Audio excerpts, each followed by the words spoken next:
5, las 4 en Canarias. Última hora en la tarde. Pilar García Muñiz. COPE, estar informado. La policía está desalojando a esta hora a los vecinos de la localidad de El Saler, en Valencia, por la cercanía del incendio forestal declarado hoy en la Gola de Pujol, un fuego en el que trabajan más de una decena de medios aéreos y terrestres y que se ha iniciado esta misma tarde. COPE Valencia, Pascual Claramonte. ¿Qué tal, Isra? Pues desde el CECOPAL, desde el puesto de mando avanzado ubicado en un parque de bomberos que está en ese mismo Saler, se ha ordenado hace tan solo 6 minutos la evacuación del Saler, también de los campings que hay muy próximos en esa zona, y la imagen, además de la inmensa columna de humo visible desde kilómetros, es la de las llamas. Es una de las particularidades de este paraje natural, muy cerquita de la arena de la playa. A mediodía también se han desalojado algunos bañistas que estaban en esa zona, una torre de apartamentos, y se está trabajando tras un cambio de viento que ha complicado y mucho la situación, con hasta 12 unidades de bomberos en el terreno. También el refuerzo de 7 medios aéreos, 2 de ellos del gobierno de España, y se trata sobre todo de sofocar cuanto antes ese incendio en uno de los parajes naturales que sin duda es una de las imágenes icónicas de Valencia, en el Saler. Vaya verano de incendios en la Comunidad Valenciana. Gracias, Pascual. A tierra. Y nuevo muerto por el virus del Nilo en Andalucía. Es el segundo caso en esta región. Se trata de un hombre de 89 años que tenía patologías previas y permanecía ingresado en el Hospital Universitario Virgen del Rocío en Sevilla. Iván Alonso. Sí, el hombre permanecía ingresado, como dices, en ese mismo hospital desde el pasado 24 de agosto. Ha sido la Junta la que ha confirmado la muerte de este hombre, y se trata ya del segundo fallecimiento por virus del Nilo en Andalucía este año, tras el de otro hombre vecino de la localidad de Dos Hermanas, también en Sevilla, y que también tenía patologías previas. En lo que va de año se han diagnosticado en Andalucía 54 casos de fiebre del Nilo occidental en humanos, de los que 37 han sido leves, 17 en cambio están graves o han estado graves, entre los que se encuentran los 2 fallecidos. Actualmente permanecen todavía 4 personas hospitalizadas, el resto ha tenido una evolución favorable. Y te lo contábamos hace unos minutos aquí en la tarde. Nepal confirma que son ya al menos 359 los muertos por la terrible riada que ha asolado el norte del país. Siguen desaparecidas al menos 1.500 personas, entre las cuales hay 640 turistas extranjeros. Y hay 4 españoles. Las autoridades siguen trabajando en la búsqueda de supervivientes. Sudip Tapa es guía turístico en Nepal. Nos ha contado cómo están las cosas en su país aquí en la tarde. Yo estoy en Katmandú, me he pillado aquí, en el capital. Esa zona es pues la montaña, y el río viene, hay 2 ríos vienen de China, Tíbet, y se junta con los ríos de Nepal, y que es zona de montaña, pero está afectado zona de montaña, esa zona, y luego el riada sigue y hasta abajo, hasta sur, que es plano, hasta ahí está afectado. Y más temas. La Dirección General de Tráfico va a poner en marcha para mañana viernes el último dispositivo especial del verano, que finalizará la medianoche del lunes 31. Para este fin de semana se prevé que se produzcan casi 7 millones de traslados por carretera. Y en los deportes, en menos de una hora arranca el sorteo de la Champions. Miguel Martínez. Sí, a partir de las 6 de la tarde en directo lo contamos aquí en COPE con todo el equipo, y desde Mónaco ya se encuentra preparada nuestra compañera Arantxa Rodríguez. Como has dicho, en una hora empieza el sorteo de la Champions con 5 equipos españoles. El Real Madrid, el Barcelona y el Atlético van a estar en el bombo 1, mientras que el Betis en el 2 y el Villarreal en el 3. 36 equipos, 4 bombos, 8 rivales para cada club, 2 de cada bombo, y no podrá haber enfrentamiento directo entre equipos españoles en esta primera fase de la Liga. La primera jornada de la Champions se va a jugar los días 8, 9, 10 de septiembre, y la final será el año que viene, el 5 de junio, en el Estadio Metropolitano. Y después del sorteo, a partir de las 8:30, se juega el partido aplazado de la jornada 1 entre el Celta y el Osasuna, y a las 9 de la noche otros 2 partidos, previa de Conference League entre el Partizan y el Getafe, y Fútbol Club Barcelona Athletic Club de Bilbao, otra jornada 1. En fútbol también es noticia el fichaje de Jenny Hermoso como nueva jugadora del Atlético de Madrid femenino, y ahora la vuelta.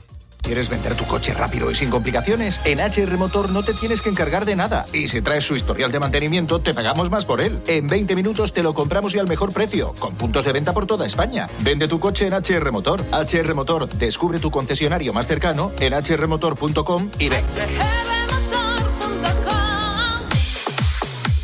Vuelta Ciclista a España en COPE, con Alberto Arauz. Saludamos a los oyentes de la tarde de COPE desde la línea de meta de Castellón, donde estamos viviendo una etapa absolutamente trepidante. Faltan 18 kilómetros y 200 metros para el final y son cabeza de carrera dos hombres. El líder de la clasificación general, Tadej Pogačar, y Enric Mas, el mallorquín de Movistar, que en una subida extraordinaria al Alto del Bartolo ha conseguido recortarle al mejor ciclista del mundo prácticamente 30 segundos y nos está regalando Quique Iglesias una de las mejores tardes de ciclismo de su carrera deportiva. Lo más bonito es que es inesperado y ahora ya en territorio bueno, con buena carretera, camino a Castellón los dos, el mejor del mundo y el mejor español. Y antes le cuento a los oyentes que pronto llegarán las etapas más exigentes de la temporada. Vuelta al trabajo, al cole, al gimnasio, y para afrontarlas con éxito y llegar a la meta, tu mejor aliado es Fosprin Plus. Gracias a su fórmula con vitaminas B2, B3, B5 y B6 te ayuda a eliminar el cansancio y la fatiga. Pide ya la gama Fosprin en herbolarios y farmacias y de regalo llévate un pañuelo tubular. Fosprin, mucho más que una jalea. Impúlsate y lógralo con Soria Natural. Más información en sorianatural.com. Te contamos desde ya en las emisoras COPE+ y en las aplicaciones móviles lo que pase en esta impresionante etapa de la Vuelta Ciclista a España. En El Corte Inglés ahora más descuentos. En menaje, decoración y muebles. O ropa de cama, mesa y baño. Solo del 24 al 31 de agosto. Paga tus compras cómodamente en tienda o con tu tarjeta El Corte Inglés en web y app. Financiación ofrecida por Financiera El Corte Inglés, EFC SA y sujeta a su aprobación. Consulta condiciones en el departamento o en elcorteinglés.es. 5 y 6 minutos de la tarde, 4 y 6 en las Islas Canarias. En menos de una hora te emitiremos aquí en directo ese sorteo de la Champions League en COPE, pero antes vamos a preguntarnos cuándo es un buen momento para pedir un aumento de sueldo.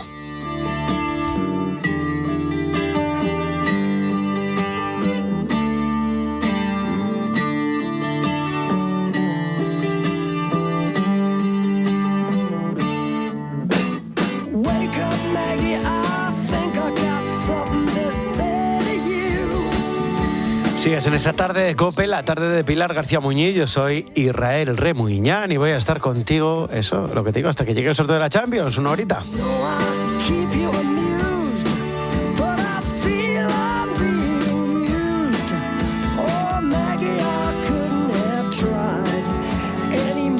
Septiembre está ya a la vuelta de la esquina y con él llega un momento que puede ser importante para nuestro bolsillo. Si llevas meses pensando que mereces cobrar más, quizá este sea el momento de empezar a hablarlo, porque no todas las épocas del año son iguales para pedir un aumento de sueldo. La vuelta del verano marca también el comienzo de una etapa en la que muchas empresas empiezan a preparar sus presupuestos para el año siguiente, y entre esos presupuestos hay una partida fundamental: los gastos de personal. Por eso las próximas semanas, entre septiembre, finales de octubre, pueden ser una ventana de oportunidad para quienes quieren negociar una subida salarial, que yo creo que eso, camarero, José María, periodista económico y experto en economía de bolsillo, buenas tardes. Hola, muy buenas tardes. Eso yo creo que es algo que quiere todo el mundo, ¿no? Que quiere todo el mundo, y sobre todo ahora que todo el mundo está volviendo de vacaciones, lo primero, o una de las primeras cosas que piensan es que me tendrían que subir el sueldo, ¿no? Bueno, yo pues merezco más. Eso es. Bueno, pues estamos precisamente en el mejor momento, o esa ventana de oportunidad, como bien has dicho, para pedir un aumento de sueldo que se tendría que materializar a partir del 1 de enero del año que viene. Y la gente dirá, ¿y cómo tan pronto? Pues precisamente por todo esto, vamos a explicarlo.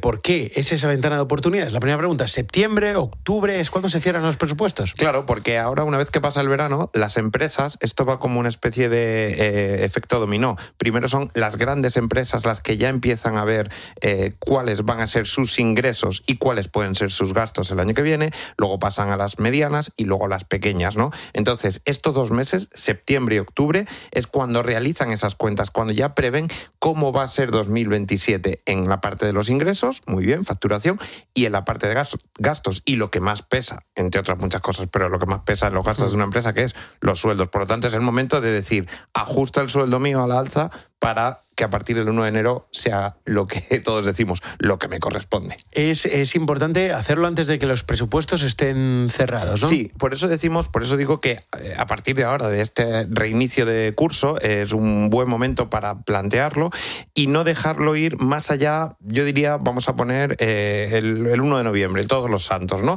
Pues esa fecha es fecha límite para plantearlo, porque ya luego después esos presupuestos pueden estar cerrados y ese jefe jefe te dirá, yo es que ya las cuentas las tengo hechas para el año que viene y ya esto es inamovible. Importantísima primera cosa que te diría, o que le diríamos a todo el que nos está escuchando. Parece que me lo estás diciendo hoy. Importantísimo. Reunión específica. Quiero decir, esto no se lo puedes plantear al jefe en plan, ay, que te veo por el pasillo, oye, a ver qué hay de lo mío. No. Sentarte tranquilamente y decir, oye, tengo esto, no tengo esto, voy a tenerlo. Ese ya un primer consejo que voy a ofrecer aquí para todos los que quieran que le suban el sueldo. Claro, porque una cosa es elegir el momento, nos ha quedado claro que tiene que ser antes del puente de Todos los Santos, de ese puente del 1 de noviembre, sobre todo, pues claro, en caso de empresas que son un poco grandes, ¿no? El autónomo luego va por otro lado, es diferente, ¿no? Porque el sueldo del autónomo depende de muchas cosas, ¿no? Y de lo que él pueda facturar, claro. Una cosa es elegir el momento y otra muy diferente es saber cómo pedirlo, ¿no? ¿Qué argumentos hay que poner encima de la mesa? Claro, pues ahí está la clave. Lo primero que yo diría que hay que ir en tono positivo, ¿vale? Esto es muy importante. Tú estás pidiendo un aumento de sueldo y tú puedes decir, como entre las diferentes, digamos, razones, pues en primer lugar que has desempeñado una buena labor durante el último año, que has conseguido tus objetivos, que tu ambiente de trabajo incluso es bueno, que has conseguido determinadas cosas que no esperaba de ti la empresa, incluso las has conseguido. Todo eso hay que irlo desgranando poco a poco, ya digo, siempre desde el punto de vista positivo. No llevarlo, no pedir un aumento de sueldo con resquemor. Vamos a decirlo así, ¿vale? Sí. Esto es muy importante. Como recriminando que no te estaban pagando más, ¿no? Eso es. Básicamente porque lo que no puedes hacer, Irra, es comparar. Y esto es muy delicado. Porque ¿qué es lo que normalmente, a qué se suele aludir normalmente cuando pides un aumento de sueldo? Al otro le pagas más, Eso, ¿no? Es que a fulanito le estás pagando más. Es que me he enterado de que a menganito también le estás pagando más. Es que al otro llevaba no sé cuánto sin subir el sueldo y se lo ha subido. Eso es un fracaso como negociación, ¿vale? Sí, ¿por qué?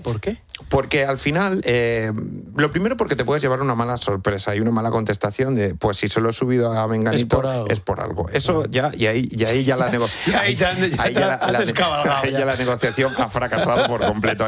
De ese agujero ya no sale. ¿Vale? En eso no lo remonta nadie. Pero luego además es porque, digamos que hay que ponerse también en la mentalidad del jefe, del empresario, del dueño de la empresa y proponerle la subida de sueldo en el aspecto positivo, porque en ese aspecto negativo de comparación nunca vas a salir bien reforzado, porque puede que te pidan al final cosas que ha hecho ese otro, objetivos que ha cumplido, y al final no es bueno comparar. No comparamos. Mi parcela es esta, mi trabajo ha sido este, mis objetivos han sido estos, y por lo tanto yo creo que es coherente. No me merezco. Ese me merezco tampoco es muy bueno. Yo creo que es coherente, yo creo que sería necesario, pues... ¿Me lo merezco tampoco? Es que ese me lo merezco es como muy de mí mismo, muy de yo. Ese me lo merezco, ¿sabes a qué? Me recuerda a Alejandro Sala, de Alejandro me lo merezco. Y ¿sabes a qué recuerda también muchas veces en este tipo de negociaciones? No son excusas, a razones como... Es que tengo 2 hijos, o 3, o los que sean. Es que en la situación en casa tal. Claro, cuando tú recurres a razones ajenas a la empresa para pedir un aumento de sueldo, como ese me lo merezco, que suena muy a mí mismo, tampoco suele resultar bien en este tipo de conversaciones, aunque tengas razón de que, oye, tienes 2 hijos o los que sean, tienes una situación en casa que necesitas más ingresos, en fin, todo eso está en tu interior, pero lo importante es saber decirle al jefe objetivos y cuál es lo que quieres. No podemos compararnos con a este le pagas tanto y a mí esto, no podemos decir es que tengo 2 hijos y no me llega, pero si no puedes decir, ya lo sabes. Ya lo sabes. No puedes decir, ¿por qué no lo sube entonces?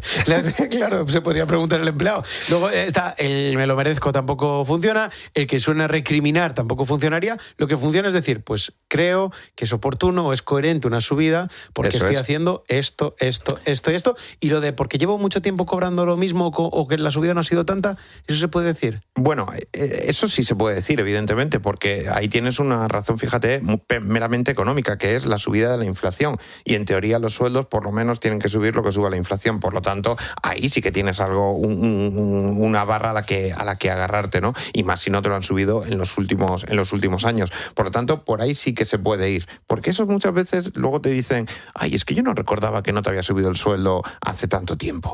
Bueno, pues eso es importante recordarlo. Y no sé si me vas a preguntar una cosa. No, pero luego te pregunto una cosa. Cuéntame eso y ahora te pregunto otra cosa. No, eso. Y lo que iba a decirte es si tenemos que plantear una cifra o dejar la negociación abierta. No sé si me ibas a preguntar eso. No, te iba a preguntar, cuéntame eso. Venga. Y ahora te pregunto otra cosa. Así el oyente se queda con la intriga de lo que iba a preguntar. Pero las cifras, ¿cuánto hay que pedir? ¿Cuánto hay que dejar abierto el asunto? Claro, la pregunta sería si es mejor ir con una cifra o un porcentaje, que también puede ser un poquito, bueno, en vez de decir una cifra que a lo mejor es más impactante, un porcentaje, o no, o decir quiero que me suba el sueldo y estoy flexible. No, es mejor ir con una cifra o un porcentaje. Y a partir de ahí flexibilidad, evidentemente. Ya sabemos que esto es una negociación y la negociación todo el mundo va a salir un poquito escaldado, una parte y la otra. Pero eso, ir con una cifra exacta o con un porcentaje va a ser mucho mejor, aunque tenga flexibilidad, que dejarlo muy abierto. Bueno, súbeme el sueldo y a lo mejor subirse el sueldo te lo suben pues muy poquito, ¿no? Por lo tanto, siempre mejor con algo concreto. ¿Quién puede pedirlo? Es decir, ¿quién puede pedir un aumento de sueldo? Porque igual tú puedes pedir, dices, oye, creo que tengo que cobrar más, pero luego la empresa percibe que lo que estás aportando tu valor es poco. Importantísimo que hayas conseguido algo en el último año o en los últimos meses o en los últimos tiempos de la empresa. Yo creo que eso es muy importante, que hayas sacado la cabeza por encima del nivel medio, por decirlo de alguna forma, que hayas demostrado incluso más por diversas circunstancias, porque los trabajos tú puedes tener un objetivo a lo largo del año y luego de repente por diversas circunstancias has demostrado en una determinada ocasión, en una coyuntura, en una circunstancia, que estás ahí, que lo has hecho bien, ¿no? Pues aprovechar esos momentos en los que has conseguido destacar para hacerte valer. Eso es lo que te va a diferenciar del resto de compañeros. Ya digo que no es bueno compararse con el resto de compañeros y es lo que el jefe o lo que el empresario puede decir. Pues es verdad, es que en abril conseguiste hacer una cosa que yo no me esperaba o que le hiciste mejor de lo que lo sueles hacer este año y por lo tanto necesitas una recompensa. ¿Suele ser efectivo buscar fuera e ir con una oferta buscando una contraoferta? Es decir, tirarte a la piscina. Sí, decir, tengo esta oferta de fuera. Bueno, o me la mejoras, o me la igualas, o me voy. Yo diría al... que parece que estamos hablando... No, yo no personalizo mucho para... No. Yo diría que si tú planteas eso, que eso se suele hacer, hay muchas empresas o determinados sectores sobre todo, donde eso se suele hacer mucho, es que si planteas esa situación, tengas en cuenta que a lo mejor, y que lo más probable incluso, es que no te suban el sueldo y al final, eso, te hayas tirado a la piscina. Por lo tanto, si te vas a tirar a esa piscina de me han llegado una oferta de otra empresa, es que tienes que ser consciente de que la jugada te puede salir no como quieres y que al final tengas que irte, ¿vale? Yo he visto algún caso, no ahora, hace tiempo, de personas que es verdad que le han subido el sueldo, porque le han subido el sueldo cuando ha dicho me han ofrecido en esta empresa un puesto mejor, pues oye, pues tu empresa se apuesta por ti y si lo hace de verdad, aunque sea solo cuando llega con otra oferta, te lo aceptan. Pero hay otras personas que han tenido que salir porque es que no les ha quedado más remedio. Por lo tanto, si te tiras a esa piscina, tienes que saber que te puedes tener que mojar al final y efectivamente caer. Es decir, que esté llena por lo menos, ¿vale? Hablando con José María Camarero, experto en economía de bolsillo, sobre si es buen momento para pedir un aumento de sueldo ahora septiembre-octubre, que ya nos ha dicho que sí, y cuáles son los trucos para que esto funcione. Normalmente cambiar de trabajo te puede ayudar a mejorar en esa escala salarial. Es decir, que cambiar de puesto de trabajo, sobre todo porque cuando vas a una entrevista puedes incluso decir que estás cobrando más de lo que estabas cobrando, ¿no? Realmente. Mira, tenemos un mercado laboral en España, mejor dicho, que no es demasiado dinámico. Quiero decir, aquí por diversos tipos de razones, culturales, sociales y demás, solemos durar bastante en el mismo puesto de trabajo en la misma empresa.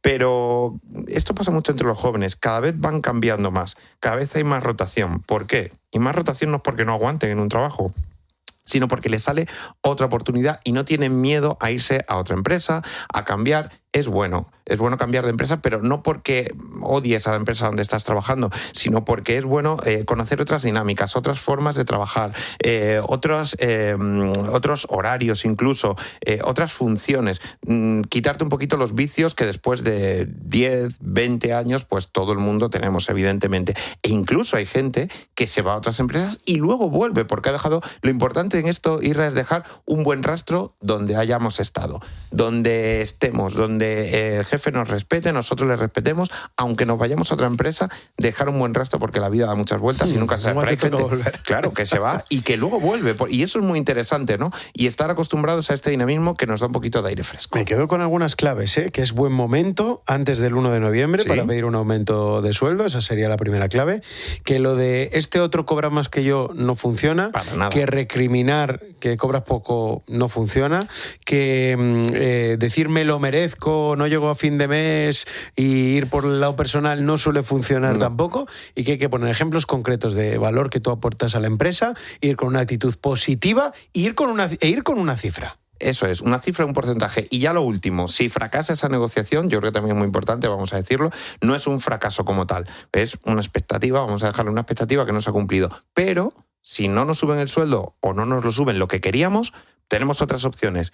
Por ejemplo, teletrabajo, pedirlo, solicitarlo, ver si se puede. Mejoras de otro tipo. Eso es, mejoras el teletrabajo, flexibilidad en los horarios, por las circunstancias esas personales que teníamos, con los niños, en casa, por lo que sea, por asuntos familiares, o incluso una serie de beneficios sociales que no son sueldo como tal, o sea, son sueldo, pero que no es remuneración en dinero, pero que sí puede ser otro tipo de pues seguros de salud, puede ser otro tipo de circunstancias que también pueden venir muy bien. Por lo tanto, tenemos un abanico de posibilidades ahí y no hay que verlo como un fracaso. Y no pegar un portazo delante del jefe ni enfadarse demasiado.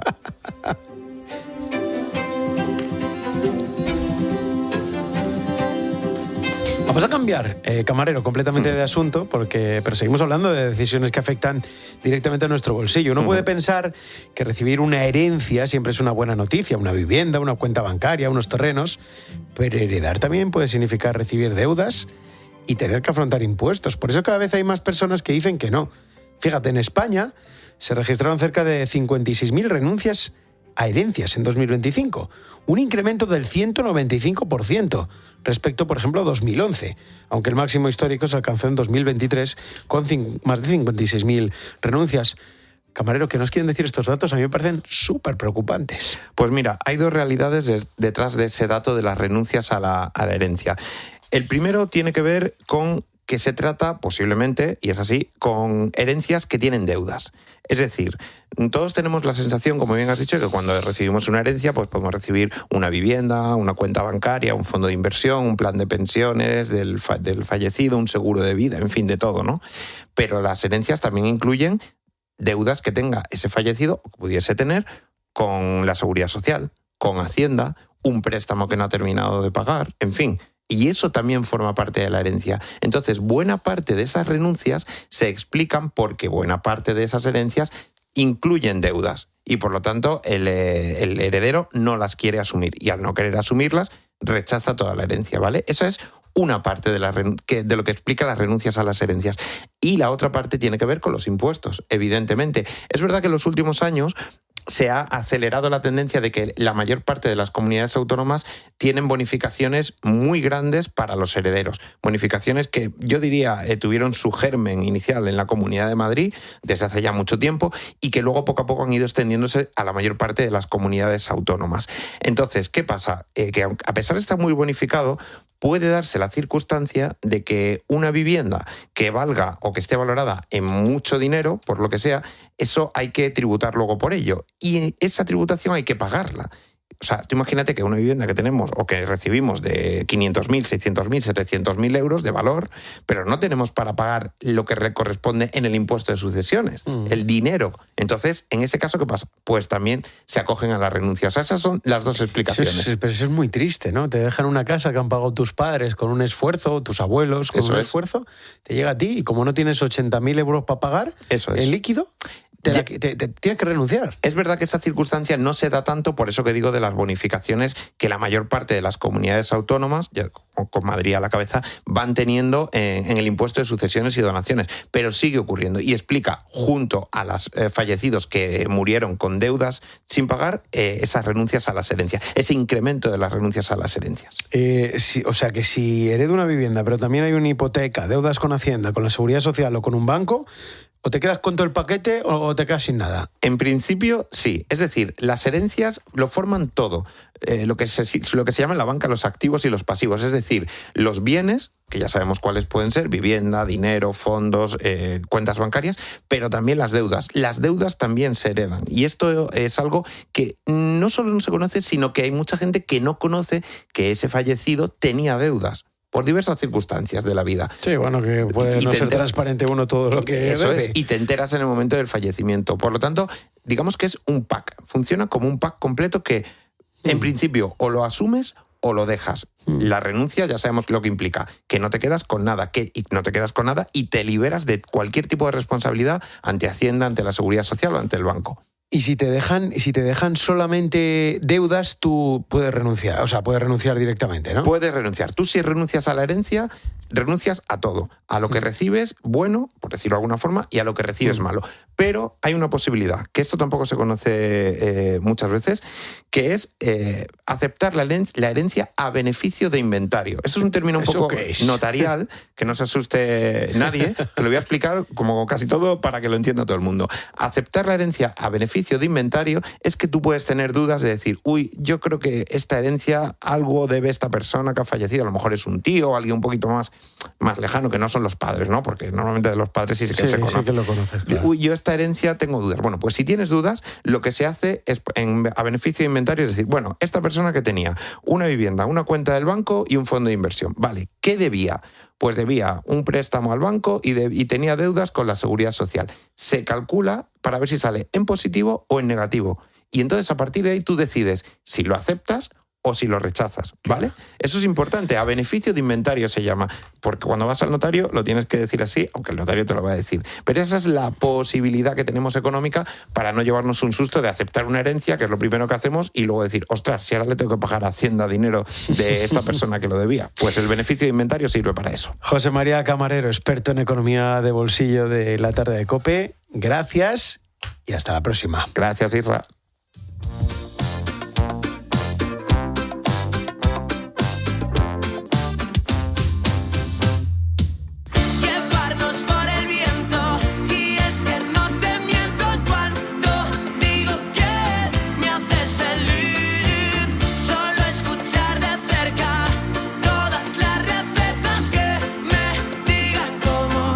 Y 26 de la tarde, 4:26 en las Islas Canarias. Estaba Camarero ya saliendo por la puerta y le he dicho, espérate un segundo, que te quiero preguntar una cosa. ¿Eres muy de colarte tú en los sitios? No. ¿Alguna vez te has colado así en un sitio, yo que sé, un concierto, un autobús, un tren? No. La Alhambra. Eso Lorenzo Silva ha dicho que se coló en la Alhambra. No. Me he colado alguna vez en alguna fila, eso sí. Anda, eres tú el espabilado. Sí, un poquito espabilado para eso sí. Pero no, en sitios así, en sitios oficiales, no. Tipo despistado, cojo el móvil y voy encontrando mi hueco. Hemos tenido una psicóloga que nos ha hablado de 4 perfiles del Colón. Y decía que está el despistado, está el narcisista, que es el que cree que arrasa por donde pasa, para que nos entendamos. El de la preguntita, que se te acerca para preguntarte algo y se queda ahí ocupando tu lugar. ¿Sabes qué no soporto yo? El que en el supermercado te dice, ¿me dejas pasar? Es que llevo solo 3 cosas. ¿Pero qué te crees, tío? Yo en el súper lo que sí que hago es que cuando alguien lleva poco se lo digo. Oye, si lleva... Claro, yo también, pero que lo preguntes, no, es como no. que me parece fatal. Vale, ¿y qué me decís de esa sola persona que guarda el sitio para un grupo de 5 que aparecen en el último segundo? Que tiene a toda la familia dispersada en las colas. Sí. Y el que antes y que llega, les llama y dice, vente ya. Hombre, y aparecen 5 con 5 carros. Eso pasa en los museos. En los museos pasa mucho. También guardar la Esperamos fila. mensajes de nuestros oyentes sobre el lugar en el que te has colado. Sí, en el 607-150602.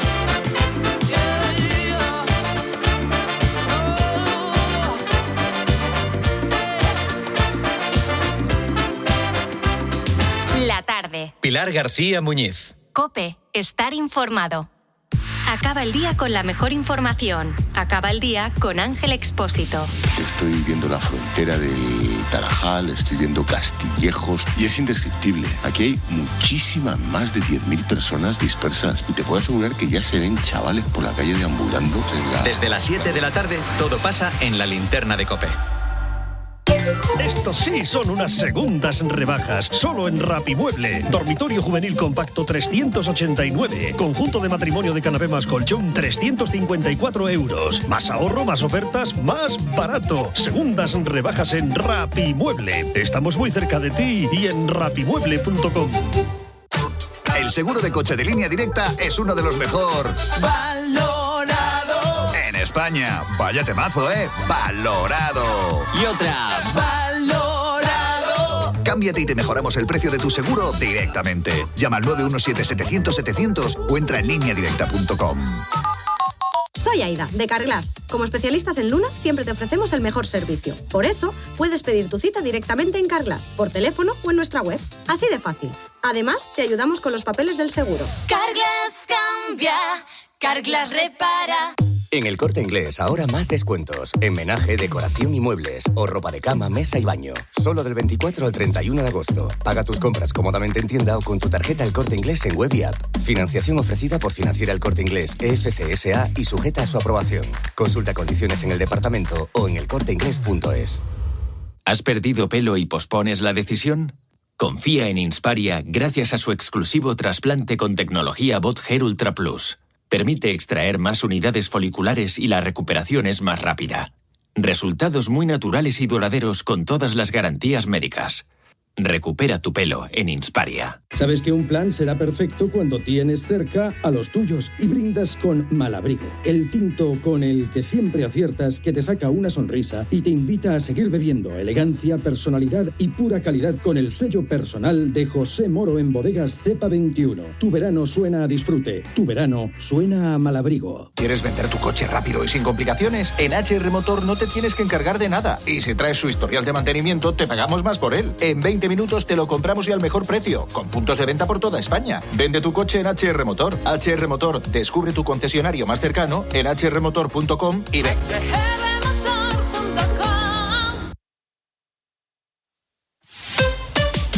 Escuchas COPE. Y recuerda, la mejor experiencia y el mejor sonido solo los encuentras en cope.es y en la aplicación móvil. Descárgatela. ¿Puede usted llevarme a Madrid? A Madrid y al fin del mundo, si usted lo desea. Cuando aparece Pérez, Vas a saber de una vez por todas quién soy yo. el cine se llena de ritmo. No soy tan superficial como cree. Amor a todo gas. Yo me llamo Pérez. ¿Y qué cosas tiene el amor? El domingo a las 3 menos cuarto de la tarde, viva el cine español en 13. Estos sí son unas segundas rebajas, solo en Rapimueble. Dormitorio juvenil compacto 389. Conjunto de matrimonio de canapé más colchón 354 euros. Más ahorro, más ofertas, más barato. Segundas rebajas en Rapimueble. Estamos muy cerca de ti y en rapimueble.com. Con Línea Directa el éxito está asegurado y suena tal que así. ¡Valorado! Claro, porque nuestro seguro de coche es uno de los mejor valorados en España. 100% asegurado. Cámbiate y te mejoramos el precio de tu seguro directamente. Llama al 917-700-700 o entra en lineadirecta.com. No es solo información, es saber dónde mirar. Pero el objetivo de la información está en Ceuta. Sigue en la ciudad española de Ceuta, que lejos de acercarse a la normalidad, está viviendo una situación que le va a llevar a un... De lunes a viernes, desde las 6 de la mañana en Herrera en COPE, la mirada única de Carlos Herrera.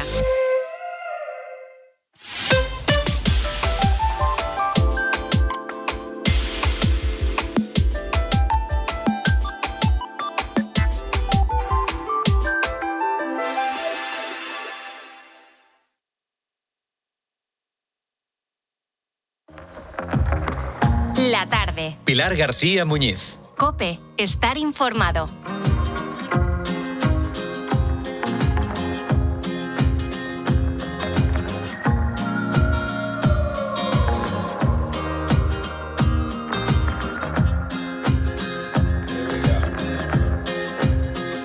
When you get older, plainer, saner, will you remember all the danger we came from? Un ventanal arrancado de madrugada. Una falsa alarma a 2 kilómetros del museo.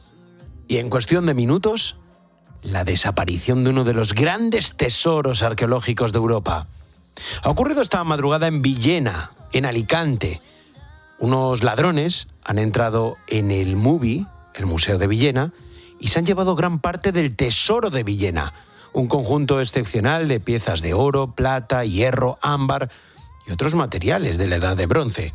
Según las primeras informaciones, el golpe fue rápido y calculado. Los asaltantes accedieron al museo por un lateral después de arrancar uno de los ventanales. Minutos antes se había registrado una falsa alarma en el Polideportivo Municipal, a unos 2 kilómetros del museo, más o menos. Una maniobra que ahora se investiga como posible distracción. La alarma del museo saltó sobre las 5:15 de la mañana, pero cuando llegaron los agentes, las piezas ya habían desaparecido. Fulgencio Cerdán es el alcalde de Villena. Nos ha contado lo que ha quedado de este tesoro tras el robo. Se han llevado una gran parte del tesoro. Han quedado las 3 vasijas de plata, un brazalete y parte de los adornos, del bastón, del reyesuelo que custodia el tesoro. Y con respecto a las coronas de la Virgen, ha quedado una. El resto, una del niño, ha quedado, con las prisas, pues se les ha caído y está ahí. Quizás hasta hoy no habías oído hablar de este tesoro de Villena, pero hablamos de un botín enorme, de un valor económico tremendo, pero también de un conjunto único desde el punto de vista histórico. El tesoro de Villena fue descubierto en 1963 por el arqueólogo José María Soler, después de que unos operarios encontraran varias piezas en una gravera. Está formado por decenas de objetos, brazaletes, cuencos, elementos decorativos. De hecho, es un conjunto tan singular que en los últimos años algunos estudios han apuntado incluso a que 2 de sus piezas fueron elaboradas con hierro procedente de un meteorito. Y hoy, esas piezas están en paradero desconocido. Para entender qué se ha robado exactamente, por qué este tesoro es tan importante y qué puede ocurrir ahora con unas piezas tan reconocibles, saludamos a Lidia Merenciano, es arqueóloga y divulgadora en redes sociales. Lidia, ¿qué tal? Buenas tardes. Buenas tardes, ¿qué tal? ¡Qué pasada! Esto es de película. Para alguien que se dedica a esto como tú, a la arqueología, dices, madre mía, de madrugada, un robo de este tipo, esto es de peli. Totalmente, estábamos hablándolo. Hay un videojuego muy conocido que se llama Uncharted, que va literalmente de personas robando conjuntos arqueológicos así. Parece algo proveniente de Hollywood, no parece algo que haya sucedido aquí, ahora, y que tengamos que estar hablando de ello. Se dice que es uno de los conjuntos de orfebrería prehistórica más importantes de Europa, que lo hace tan especial. El número de piezas, los materiales, la técnica, cómo se conservaba, su estado. La realidad es que todo. Esto es uno de los pocos conjuntos arqueológicos que se denominan tesoros y que sí que podemos hablar de un tesoro. Se encontró en una vasija cerámica cerrado y han pasado más de 3.000 años desde que este tesoro se ocultó hasta que lo encontramos efectivamente en el año 1963. Es increíble y por todo lo que has dicho es importante, no solamente porque no tiene precedentes en otros lugares. Los expertos básicamente solamente creen que lo superan los conjuntos que se han encontrado en las tumbas reales de Micenas, en Grecia, que es algo que no se dice a la ligera. No solamente la técnica con la que está hecho es increíble, muy cuidada, preciosa, sino también los materiales. Como también has dicho, durante los últimos años se han hecho un montón de estudios y todavía se podría seguir estudiando muchísimo más. Los objetos de hierro se piensa que podrían provenir efectivamente de un meteorito. Qué fuerte, esto es fuertísimo. Es increíble, es increíble. O sea, todo lo que podamos hablar sobre ello no es suficiente. El origen se sitúa, decimos, en la Edad de Bronce, ¿no? Uh-huh. Y luego, ¿por qué manos ha ido pasando hasta llegar a nuestra época? Pues la realidad es que no lo podemos saber muy bien. Esto también es una de las partes importantes de este tesoro. Sabemos que ahora mismo se está fechando en el año 1000 de antes de nuestra era, hace 3.000 años. Y sabemos que en algún momento se ocultó y es lo que ha hecho que llegase hasta nosotros. Este tipo de cosas también ha hecho que se hable mucho de efectivamente cuál ha sido su origen. Se relaciona mucho con otros tesoros encontrados en la zona que son argáricos, pero no se habla de que este lo sea, por ejemplo. Es algo que lamentablemente si no se vuelve a recuperar puede que nos quedemos con un montón de preguntas sin resolver. Se encuentra realmente en 1963 en una gravera, es decir, en una cantera de grava, y hay piezas, brazaletes, cuencos de oro, también piezas de hierro y lo que decías, ¿no? De ese hierro meteorítico, es decir, de un meteorito. Esto es lo que le hace también tan excepcional. ¿Qué pudo hacer alguien con estas piezas? ¿Alguien que lo haya robado? Porque claro, son muy reconocibles. Eso es el tesoro de Villena, que cualquiera que sea sea un poco especialista sabe de lo que se trata. Claro, aquí tenemos dos escenarios, uno más amable que el otro. El primero, y es el que se baraja, es que haya sido hecho por un equipo que evidentemente sabía lo que hacía, fue muy directo, tardó muy poco tiempo, y además estamos hablando de que en los últimos meses no es el único robo que se ha hecho de objetos de este tipo. Hemos tenido uno en Albacete y otro en Badajoz. Los dos han sido de piezas de oro, estos dos, y han sido monedas, así que han sido un tamaño bastante más reducido de lo que es ahora un tesoro de 10 kilos, que se dice rápido, pero no lo es. Si estamos hablando de un robo por expertos, por encargo de alguien que quiera simplemente tenerlo en su casa, estaríamos hablando de la versión más amable de este robo. ¿Por qué? Porque consideramos que dentro de un tiempo, ojalá lo antes posible, ojalá en las próximas horas se puede decir que sí, efectivamente, sí se puede recuperar. En el caso del que haya sido simplemente por el hecho de obtener los materiales, se perdería para siempre, y eso sí que sería una gran catástrofe. O sea, preferimos antes que sea por egoísmo que por un simple robo. O sea, pero por la forma del robo, ese ventanal arrancado, esa alarma que suena en el polideportivo para distraer, todo eso de madrugada, está claro que es algo preparado, y a ti te tiene pinta de gente especializada, ¿no? Por otros robos que tú has estudiado relacionados con la arqueología.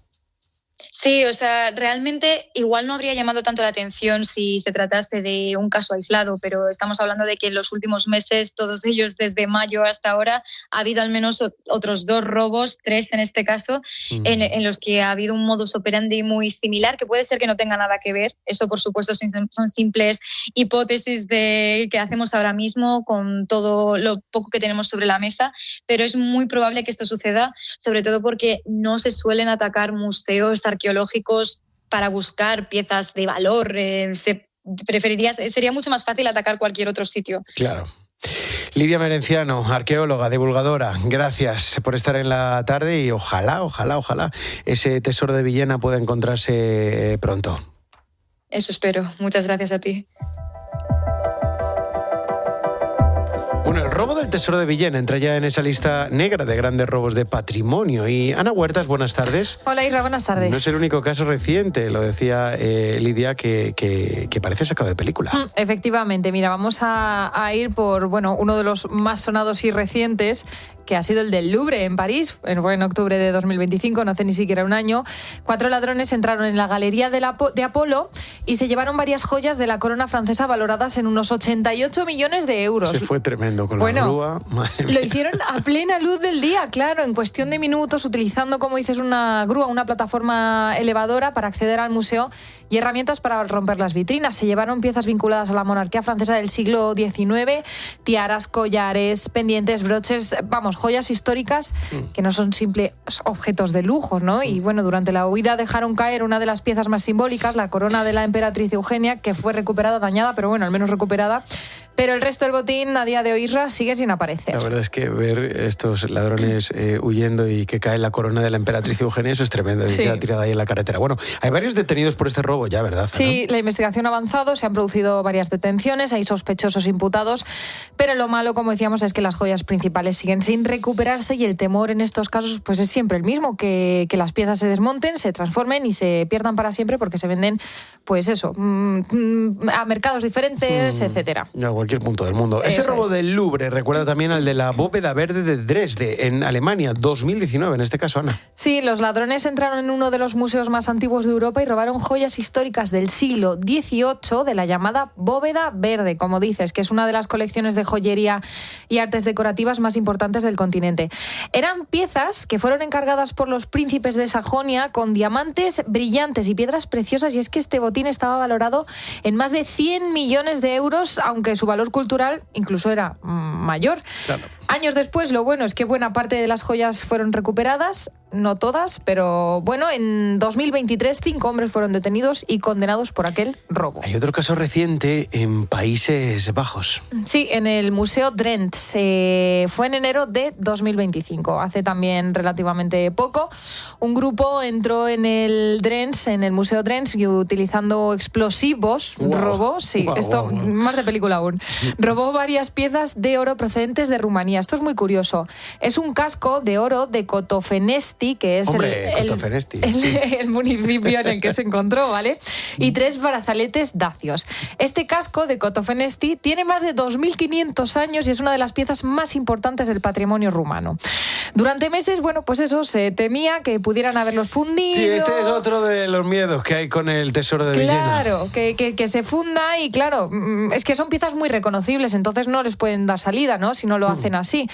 Pero bueno, afortunadamente, un año y algo después, en abril de 2026, se recuperaron tanto el casco como 2 de los 3 brazaletes y en junio 3 hombres fueron condenados a 47 meses de prisión por el robo. Pocos me parecen, ¿eh? Vemos que en estos casos se suele recuperar, aunque sea parte del botín, y se suele condenar a los culpables. En España hemos tenido también otro par de robos preocupantes este año. Alguno ya hablaba Lidia de ello. Eso es, Lidia Merenciano, la arqueóloga, nos lo contaba. En abril, ¿vale? En el Museo Arqueológico Provincial de Badajoz desapareció la mayor parte del llamado tesoro de Villanueva de la Serena. Era un conjunto de 149 monedas de oro acuñadas en los siglos XVIII y XIX, que es decir, no es un tesoro prehistórico, ¿no? Como el tesoro de Villena, que se ha robado esta madrugada, pero también es un conjunto muy valioso por la cantidad de oro, por su rareza y también por lo que cuenta sobre la circulación de la moneda y de la riqueza en otros periodos, pues, de nuestra historia. Y luego en el Museo de Albacete, que hace prácticamente un mes, varios encapuchados se llevaron más de 200 monedas de oro del siglo XIX en apenas 1 minuto y medio. ¡Wow! Eso hay que estar preparado. Eso es, son golpes distintos, Isra, pero tienen algo en común, que son piezas pequeñas, valiosas y mucho más fáciles de mover que una escultura, por ejemplo, o una pintura. Así que es algo que preocupa especialmente a los expertos en patrimonio. Así que el caso de Villena, de ese tesoro de Villena, llega en un momento delicado y además con un tesoro que no es solo valioso, es único, de la edad de bronce. Ese tesoro con 3.000 años de historia, 10 kilos de tesoro. Y bueno, el miedo de Lidia, de esta arqueóloga que hablábamos con ella, era que pudiese eso, darse salida de alguna forma, porque son piezas muy reconocibles, igual con algún tipo de fundición o alguna cosa así, o venderlas incluso en el mercado negro. Si aparece, será sin duda una recuperación histórica, y si no aparece, muchas preguntas que quedarán por responder sobre nuestra historia. Gracias, Ana. Chao.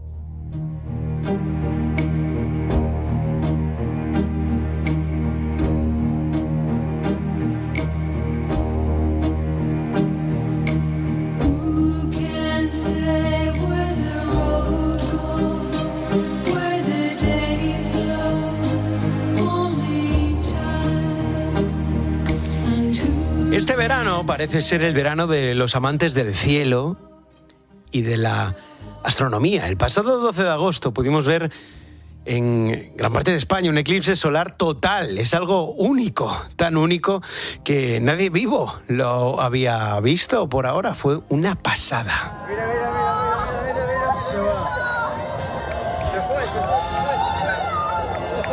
Y ahora, este viernes 28 de agosto, es decir, esta madrugada que viene, llega el turno del eclipse lunar parcial. España entera, todo el país, podremos disfrutar de este evento nocturno que se iniciará a las 4:30 de la mañana y que terminará más de 3 horas después. Al contrario que el eclipse solar del pasado 12 de agosto, será parcial. Sin embargo, se va a quedar casi a las puertas de la totalidad, ya que la Tierra, su sombra, cubrirá un 93% de la Luna. Jorge Alcalde, nuestro divulgador científico, buenas tardes. Muy buenas tardes. Vaya temporadita os estamos dando con los eclipses. Sí. Los que habéis organizado esto de los eclipses, Jorge, el equipo organizador de los eclipses, os lo habéis montado bien. No ha quedado mal. Oye, ¿qué significa un eclipse lunar parcial como el que vamos a ver? ¿Qué significa? Cuéntanoslo. Bueno, fíjate, lo más interesante, lo más curioso es que este eclipse que va a tener lugar esta madrugada es la consecuencia del anterior, del 12 de agosto. Es una pareja del anterior. Generalmente se suelen producir 4, 5, hasta 7 veces al año parejas de eclipses solar y después lunar. En el fondo es una consecuencia de esa danza de la Tierra y la Luna alrededor del Sol, y suele producirse después, 2 o 3 semanas después de un eclipse de Sol, pues a la mitad de la lunación nueva, pues otro eclipse, en este caso lunar. Lo que se ve en un eclipse lunar es justo lo contrario, el espejo de un eclipse de Sol, es la sombra que arroja la Tierra sobre la Luna. Hay una forma de contemplar lo que yo creo que puede ser muy graciosa, y es que si el 12 de agosto pasado hubiese habido alguien viviendo en la Luna, lo que habría visto es un eclipse de Tierra, pues muy chiquitito. Habría visto una sombra que la Luna arrojaba sobre la Tierra y que transitaba, entre otras cosas, por la península ibérica. Bueno, pues ahora alguien que esté en la Luna podría ver un eclipse de Sol, y nosotros lo que vamos a ver es precisamente la sombra que arroja la Tierra sobre la Luna y, por lo tanto, la oscurece casi totalmente. Es como que nos ponemos entre el Sol y la Luna, ahora nosotros, ¿no? Tenemos el Sol a nuestras espaldas, para entendernos, y bueno, las espaldas de la Tierra, la Luna delante de nosotros, y esa sombra que arroja la Tierra sobre la Luna, pues hace que dejemos de verla durante un tiempo. En este caso, no en su totalidad, como tú bien has dicho, pues es un eclipse de magnitud 0,93. Esto quiere decir que algo más del 93% de la superficie del diámetro de la Luna va a quedar ocultada por nuestra sombra.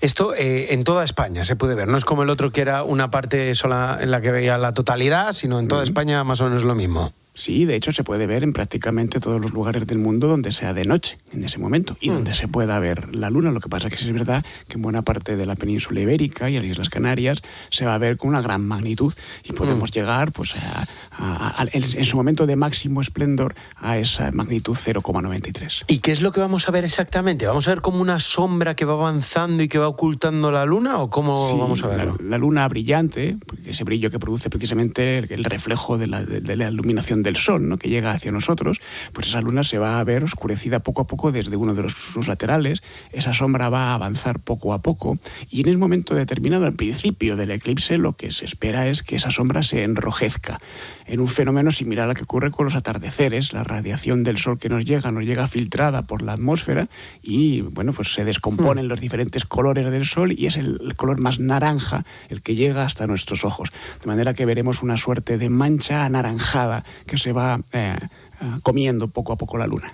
¿Y a qué hora va a ser esto? ¿4:30 de la mañana empieza? A las 4:30 comienza el eclipse, comienza a aparecer esa franja, esa mancha, esa pequeña curva, y poco a poco irá creciendo hasta las 7:54, creo que es exactamente la hora en que acaba el eclipse, pero el momento de máxima ocultación estará en España en torno a las 6:13 de esta madrugada. O sea, cuando ya prácticamente la Luna esté casi desapareciendo y estemos ya empezando el nuevo día, será el momento en el que tengamos esa máxima magnitud del eclipse. Es más habitual, lo decías, evidentemente, que un eclipse total, que no había nadie vivo que lo hubiese visto en España, pero dices que hay como 5 o 6 veces al año que esto se produce, es decir, que hay el baile entre el eclipse solar y el eclipse lunar, pero 5 o 6 veces al año en todo el mundo será, no en España, claro.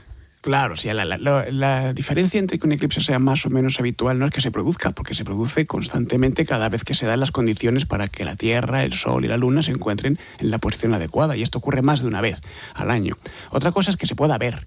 Para que se pueda ver un eclipse total de Sol, por ejemplo, que también se produce más a menudo de lo que parece, tiene que además la sombra de la Luna arrojarse sobre una zona habitada del planeta. Claro, que no sea un océano ni nada así. Claro. Y a una hora en la que sea visible y con unas condiciones climatológicas en las que sea visible. Eso lo hace tan excepcional.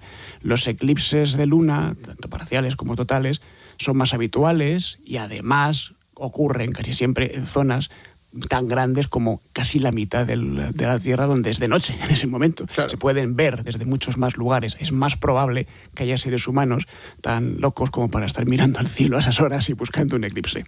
¿Recomiendas pegarse al madrugón o partir la noche para verlo? ¿O no te parece para tanto? Todo lo que tenga que ver con el cielo es maravilloso, aunque en este caso no tenemos que tener las expectativas de un eclipse total de Sol, por muchos motivos. Primero, no es tan espectacular, no se oscurece el entorno nocturno como ocurre, o no se oscurece tanto como ocurre con un eclipse de sol, va a ocurrir en un momento del día que, como ya te decía antes, que está a punto de colocarse ya la luna, colarse por el horizonte, ponerse la luna, y por lo tanto va a ser más complicado poder verlo desde una zona que no sea muy alta. Claro, es que tenemos esto... una climatología complicada esta noche, ¿verdad? Porque parece que las nubes van a cubrir buena parte de la trayectoria de este eclipse. Si hay nubes no vamos a poder ver nada.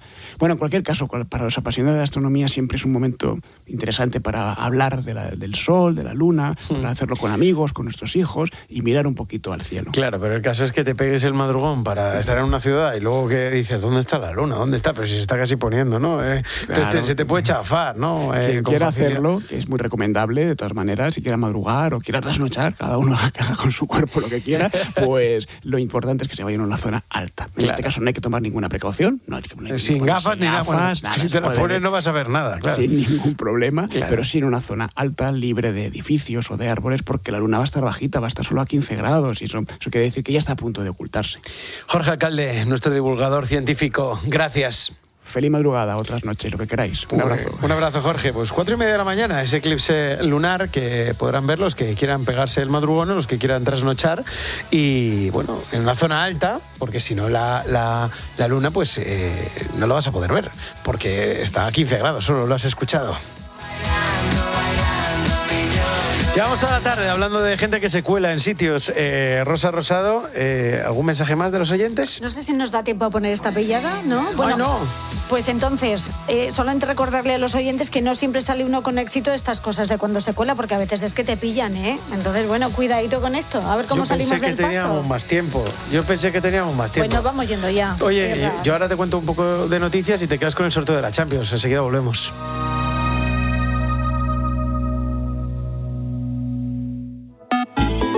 ¿Quieres contarnos algo? Escribe a Pilar García Muñiz. Busca La Tarde COPE en Instagram, Facebook y TikTok. O mándanos un mensaje de voz por WhatsApp al 607 15 06 02. Me preocupa la salud de mi familia. Aunque lo que de verdad me preocupa es que mis vecinos de al lado estén más sanos que nosotros. Es que verles tan sonrosaditos me pone mala. Por eso tengo mi seguro de salud con Becerro y Acebes. Porque además de cuidar de los míos, se aseguran de que ellos estén cada día peor. No sé muy bien cómo lo hacen, pero mira, ahí se les oye toser. La publicidad no necesita llegar a esto para ser eficaz. Basta con que salga en la radio, porque la publicidad en radio se valora como más creíble y cercana. Por eso es más eficaz para tu marca.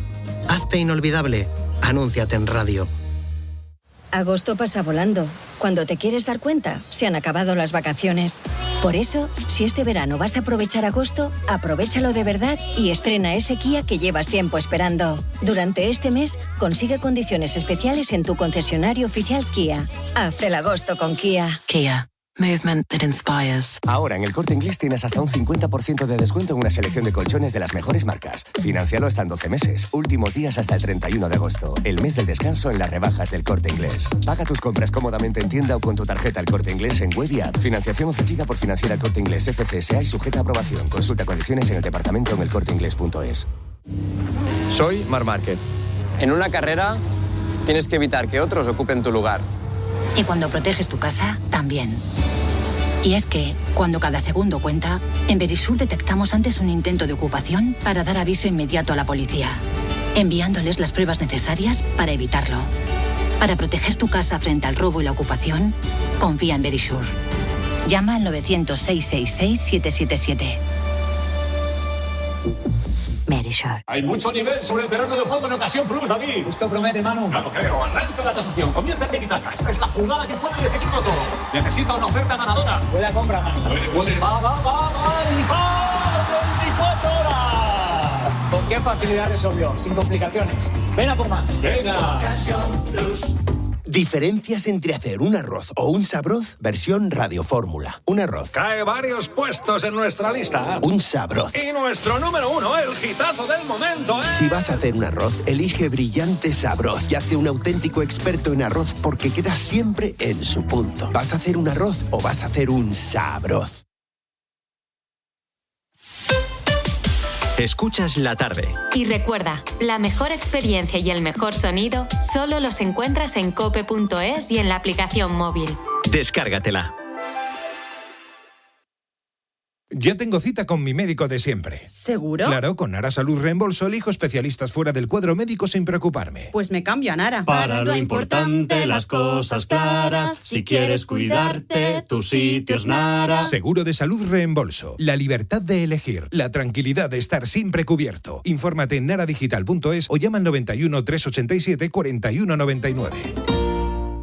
Meter la maleta, la tuya, la suya, la de tus hijos, sombrillas, toallas, abanico y crema de sol. ¿Has cogido el bañador? Has cogido bañador. Rotonda, salida, atasco, 20 kilómetros, 90, 200, que si tengo hambre, que si tengo sed. ¿Cuánto falta? ¿Cuánto falta? ¿Cuánto falta? ¿Cuánto falta? ¿Cuánto falta? ¿Cuánto falta? Y... Una estación de servicio Repsol.